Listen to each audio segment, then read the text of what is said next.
So the Minister of Housing in Canada is considering to put a cap on international students to fix the problem in housing crisis. So in this video, let's talk about it. Is it going to fix the problem? And what might be the consequences? So welcome back to our channel where we help aspiring international students to have an easy and actionable guide towards their Canadian dream. So if you're new to our channel, make sure that you are subscribed, and also don't forget to like this video. When it comes to the price of housing, it's simply supply and demand.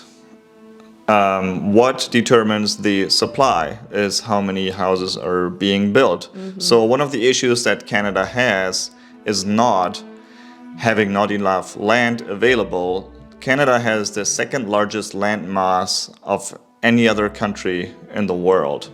So they do have lots of space. But the problem is that in many municipalities, there are strict rules, building laws, and it's hard for people to build more houses. Now, the other factor is demand.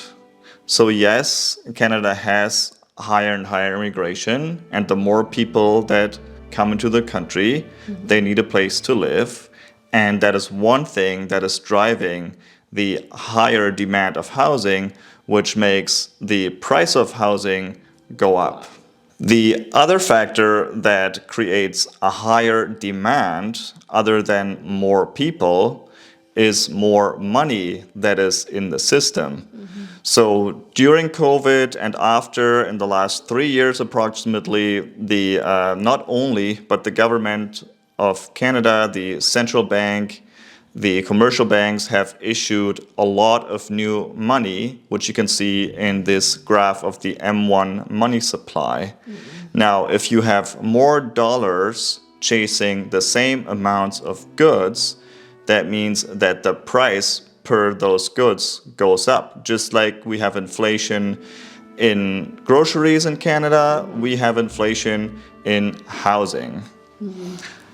And when it comes to Canada, it has been a very strong real estate market in the last few decades. People from other countries are parking their money here because it's a great investment. So it's not only the money supply of Canada, but also the United States, Europe, any other place where there are wealthy people that have a lot of money and don't just want to leave it in a bank account. They are looking for assets to buy that are going to gain value in the future, and they love Canada for that reason. So now let's look into international students coming to Canada. Are they buying houses?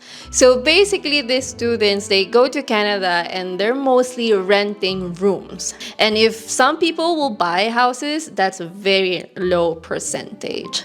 And these international students are renting rooms to people that pay mortgage, right? So they're helping Canadians and residents to pay off their mortgage. What do you think about that?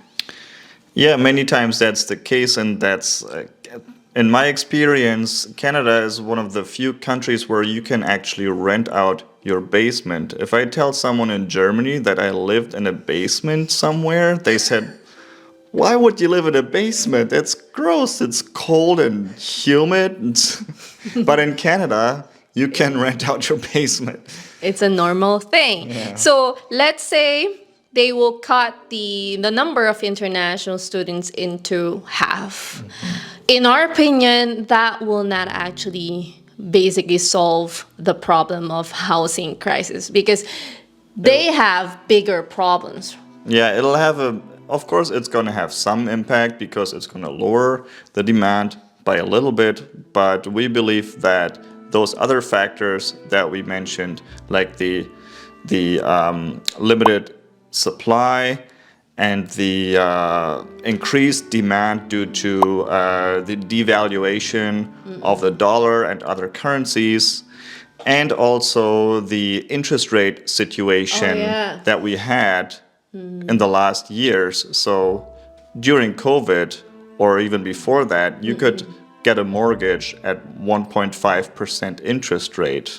In addition, we came across to this article and saying that, institution, colleges, universities in Canada are heavily relying on international students. This one has an effect to students and the institutions, because if they don't have enough supply of international students, that will affect their operational costs. So to compensate to the loss of international students, they might increase the tuition fee cost to our incoming students. So that would be a bad side effect of, doing that when you cut the supply of international students. Yeah. On the other hand, sounds like international students are subsidizing the tuition for domestic students. I mean, I don't know if I really believe everything in that article. It sounds kind of crazy, but if that's the case, then clearly they have to raise the tuition for domestic students. Yeah. Also, Canada is dependent on high immigration, and that counts international students as well,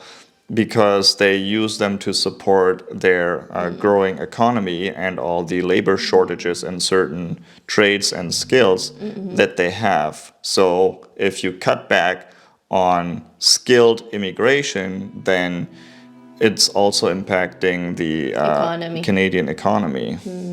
And international students is one of the leading contributors to the GDP of Canada. So the takeaway of this video is, number one, immigration and rules in Canada, they always change. The government should not just blame international students on the housing crisis. Do not blame newcomers to that.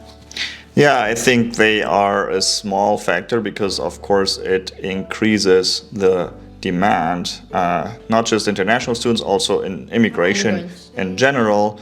But we think that all those other factors that we mentioned have a much larger impact on the price of housing. And also, if they're gonna put a cap, I would totally, support them if they put it in certain area in Canada, because there's some areas in Canada super saturated, right? They have to change the policy and procedure when it comes to building houses and then also printing money. There's so many factors that affects the housing crisis, right? Yeah, there's a lot of factors, and it's been a problem in Canada for at least 3-4 decades now. And it's not just from immigration or international students. So let us know what you think about this issue, putting the cap on international students. Would you agree with that or not? Comment below, and thank you guys for watching, and we'll see you in the next one. Bye.